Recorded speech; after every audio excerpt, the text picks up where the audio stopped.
Coast to Coast Pick 5. $1 minimum.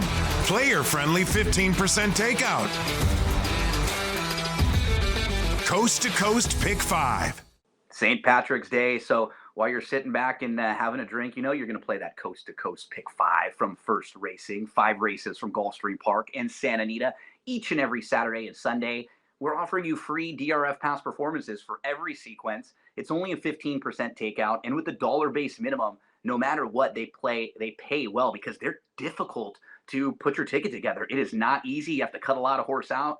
Let's see how we're going to do it on Sunday, March the 17th, as we will start over at Gulfstream Park. And I thought this race was a little tricky because you do have the 5 Scylla, who's the horse to beat, but she is coming off a layoff. She has not raced since June. So while she is super talented and she may just be the best in here, I'm not sure if she's going to be 100% cranked and ready. The 7 Beth's Dream might catch a field that doesn't have all that much speed in here. She could sit a good trip. That's why I think Abundancia from the outside can also sit really nice. She has tactical speed. Her race is a little bit better than it might have looked on paper. We're also including the 8 Rosie's Halo. I thought this was a little tricky to get out of. So 5, 7, 8, and 9 in the first leg of the Pick 5 sequence for me. Let's turn the page to leg number 2. We will stick at Gulfstream Park, and it's going to be race number 10. Just too deep for me in here. I will use the 2. He's a Lucky Guy, who I think is going to sit a really nice trip, be forwardly placed. The race 2 starts back on December the 7th when he was going long on the turf. It was a really solid effort. He had legitimate trouble that day. November the 4th, he ran really well in a similar spot at Aqueduct. And I think you just go race by race with this horse, and all of a sudden his form really makes sense. Then you have the 6 Flat Top Box. He's the horse to beat. The 4 and the 6 are both going to take a lot of money. I wanted to use one of them and then another horse who could be a little bit more value. So we use He's a Lucky Guy and Flat Top Box in race 10 at Gulfstream. The 5th race at Santa Anita, 6 furlongs on the turf.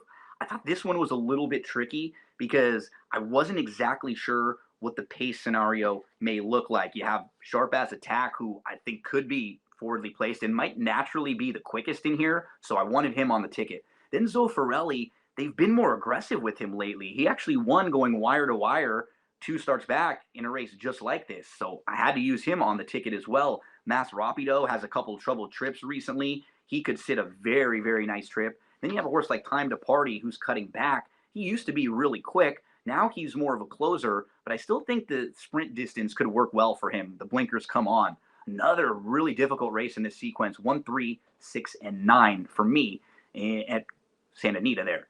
Moving along to the Irish O'Brien, that's the next one. We go down the hill, and in this race, I'm going to use 3. The 2, Chismosa, the 3, Stay and Scam, and the 5, Rose Maddox. Rose will be coming from off the pace. She's more of a closer. I think the same you can say for Chismosa, and Stay and Scam will be really close to the lead or just off it in a fun Irish O'Brien stakes.